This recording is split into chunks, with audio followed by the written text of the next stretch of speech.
Buenas tardes, chicos de tercera secundaria. Hoy día vamos a trabajar el tema del absolutismo. Pero como es costumbre en nuestras clases, siempre ponemos a Dios adelante. Así que vamos a hacer nuestra señal de la cruz antes de comenzar nuestra clase. En el nombre del Padre, del Hijo, del Espíritu Santo. Amén. Para entender qué es un rey absolutista, tenemos que comprender y recordar qué es una monarquía. Acuérdense que cuando estuvimos hablando sobre las monarquías, dijimos que había las monarquías de los Habsburgos y de los Borbones. Luis XIV es de la monarquía de los Borbones de Francia. Pero este rey, este monarca absoluto decía: yo soy el ministro de Dios, nombrado por él.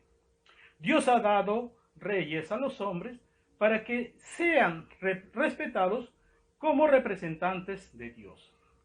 Este concepto de que Dios elige a un hombre como su representante en la tierra es el que le da el poder al rey para que sea absolutista. El absolutismo entonces implica el poder político, económico, social, judicial y hasta religioso.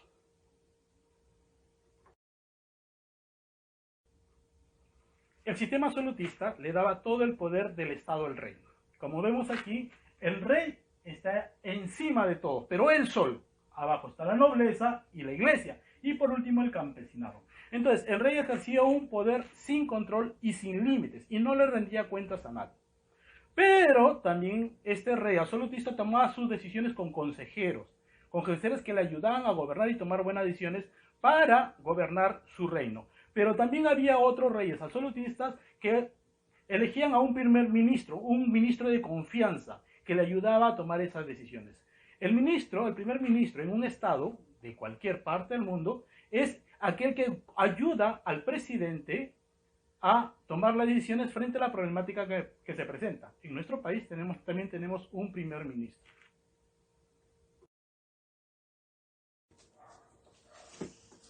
Para afianzar su autoridad, el rey constaba con un aparato administrativo que estaba bajo su poder, bajo el poder central. Pero, ¿por qué necesitaba esto? Para poder ayudarlo a gobernar su territorio. El rey también tenía estos poderes. Él se decía elegido por Dios, tenía el poder teocrático, el poder de Dios, porque él era elegido de Dios. El poder hereditario, el poder de heredar y recibir en herencia su reino. El poder vitalicio. Esto decía que el rey no podía renunciar a su reinado hasta que muriera. Era para toda su vida. Ahora, también el rey, con este aparato administrativo, ayudaba a la organización y especialmente el cobro de impuestos. Con estos instrumentos, el rey podía ejercer, hacer leyes, administrar justicia, controlar la economía, controlar la iglesia y ampliar su territorio. Este último, de ampliar su territorio, le causó muchas guerras, y esto tuvo un impacto negativo en la población campesina, especialmente en Francia.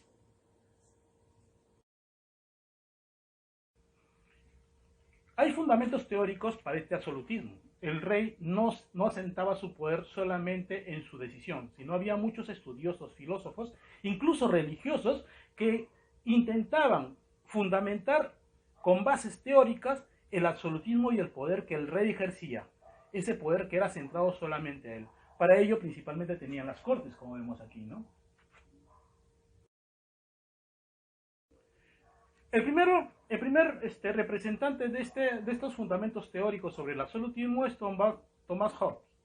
Era un filósofo inglés que decía que la única forma que el hombre podía garantizar la paz y vivir socialmente en paz y una convivencia entre los hombres era cuando una persona centraba el poder, quitándole los derechos a dichos hombres. Thomas Hobbes hizo una obra que se llama Leviatán, en 1651, donde afirmaba que todos los hombres eran iguales, tenían los mismos objetivos, pero cuando los hombres juntos buscaban ese objetivo, ¿qué pasaba?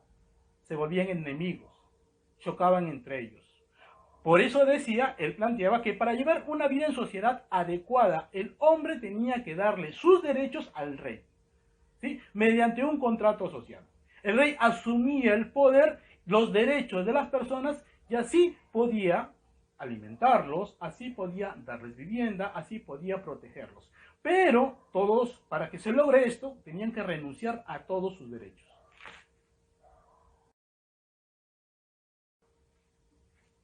Por esa razón, era necesario que haya un rey, un representante, un poder fuerte, ¿sí? Que concentrara en su figura, en la figura real, en la figura del rey, y asumiera todos los derechos de los hombres a los que había renunciado.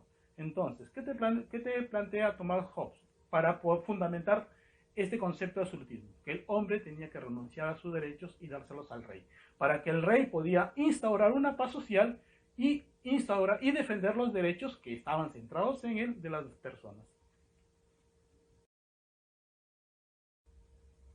El siguiente representante que intentaba fundamentar el concepto de absolutismo es James Bossuet.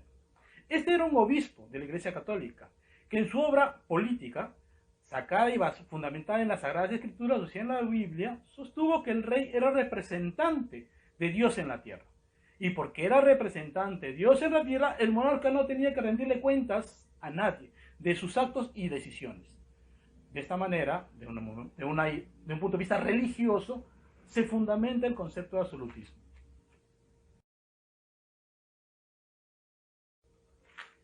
Uno de los casos más representativos es el de Francia.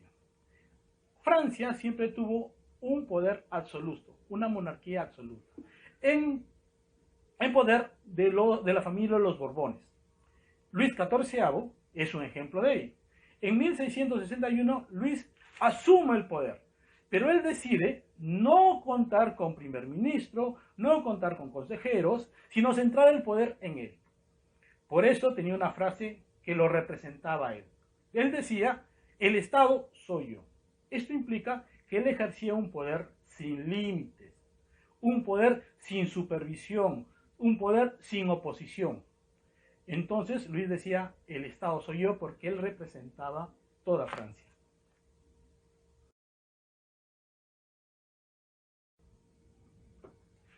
Como les había dicho, Luis no eligió al primer ministro para que lo ayude a cogobernar, pero sí eligió ministros que tenían a cargo sectores de su imperio. En este momento, Luis ejerció un poder con ministros que no influenciaban en sus decisiones. Estos ministros les ayudaban a imponer su voluntad al pueblo, ¿sí? Ahora, para poder tener a cargo y desarrollar la idea de Luis de un poder absoluto, de una política de gobierno absolutistas y que se sitúen a su voluntad, desarrolló en 3 fases su poder. En la economía, Luis desarrolló una política mercantilista. ¿Se acuerdan cuando hablamos del mercantilismo? ¿Qué era el mercantilismo? Era el concepto de acumulación de metales preciosos, oro, plata, diamantes, para fomentar la riqueza de un imperio o de un país. Luis, ¿qué hizo? Estimuló la exportación, que el pueblo francés exportara sus productos, pero también limitó la importación, que los estados, que otros estados importen o vendan productos a Francia. De esa manera, él fomentó lo que es la industria nacional francesa, hizo que su pueblo produjera más para exportar y no permitió que otros países vinieran a vender a Francia sus productos. Y para mejorar esto, mejoró su sistema tributario para recaudar todos los impuestos.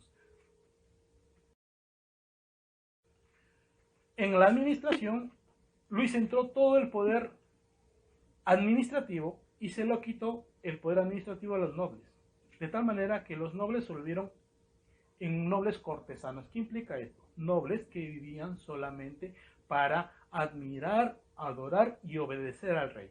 Entonces, se desarrolló en esta época lo que llamamos la corte de Versalles. ¿Y qué es la corte de Versalles? Eran los nobles, su familia, aquellos que tenían títulos, que solamente se dedicaban a realizar y exaltar la majestad del rey.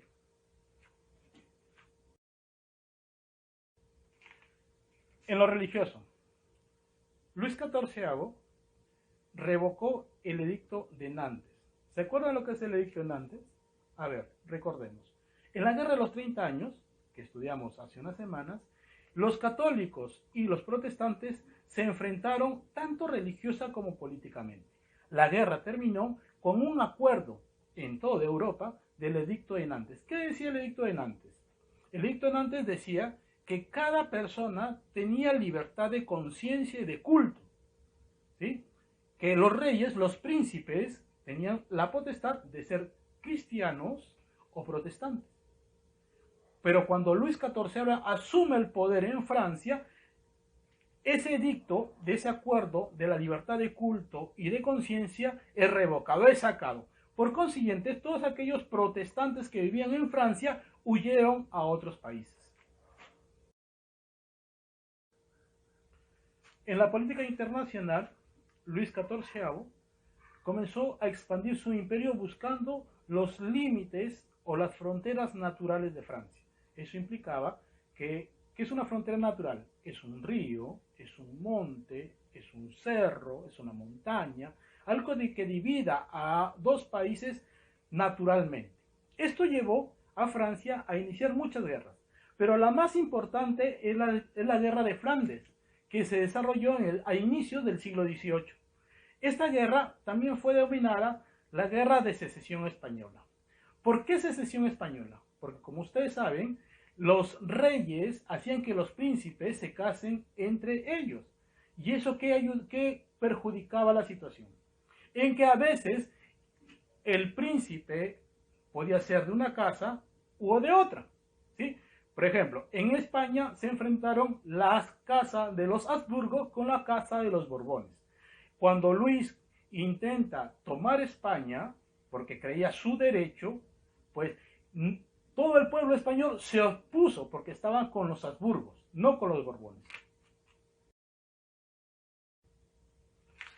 Este enfrentamiento entre los Borbones y los Habsburgos termina con el Tratado de Utrecht de 1713, mediante el cual los Borbones renuncian a unificar Francia con España.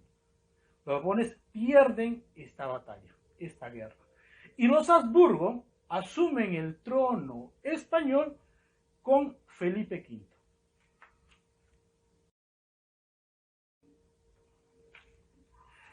Felipe XIV fallece en 1715, dejando un país, Francia, con un territorio enorme, engrandecido y respetado internacionalmente. Pero, desafortunadamente, tantos años de guerra que tuvo Felipe XIV llevó a su pueblo a una débil economía.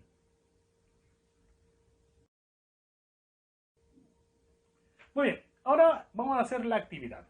Les he propuesto un juego. Dice, juguemos en familia. Vamos a intentar hacer un juego de roles familiar para poder entender qué es el absolutismo, ¿sí? Entonces, vamos a hacer lo siguiente. El papá y la mamá van a ser los hijos. Y los hijos van a ser los padres, ¿sí? Pero representando tres criterios. El primero, unos padres permisivos, donde cada miembro de la familia actúa según sus intereses, según necesidades, y no hay límites, no hay reglas, no hay leyes, ¿sí? El segundo caso es la que nos interesa representar a nosotros. Lo que es unos padres absolutistas, donde los padres impongan las reglas, ¿sí? Sin importar los deseos de sus hijos, que impongan su poder, que impongan su autoridad, sin importar qué quieren los hijos, y sobre todo, sin diálogo. Y por último tenemos el democrático, donde los padres van a intentar dialogar, respetar los derechos de cada miembro de la familia. Una familia abierta al diálogo y a la comunicación. Después que hagamos este juego de roles donde dialoguemos sobre cómo sería una familia permisiva, absolutista y democrática, donde los hijos van a hacer el papel de padres, vamos a responder la siguiente pregunta. Ahora vamos a evaluar el juego, pero vamos a evaluarlo críticamente. Vamos a dialogar cuáles son las ventajas y desventajas de un sistema absolutista. Luego van a responder, pero llevando esta experiencia a un país. Dentro de un país con un sistema así, como el que hemos dialogado y hemos experimentado, van a responder ¿Qué actitud tendría la población ante un rey absolutista? Y después me van a responder de qué manera el rey consolida su poder para que sea respetado. Bueno chicos, espero que este video les ayude a desarrollar la ficha que les he mandado y ya nos veremos para la próxima. Chao.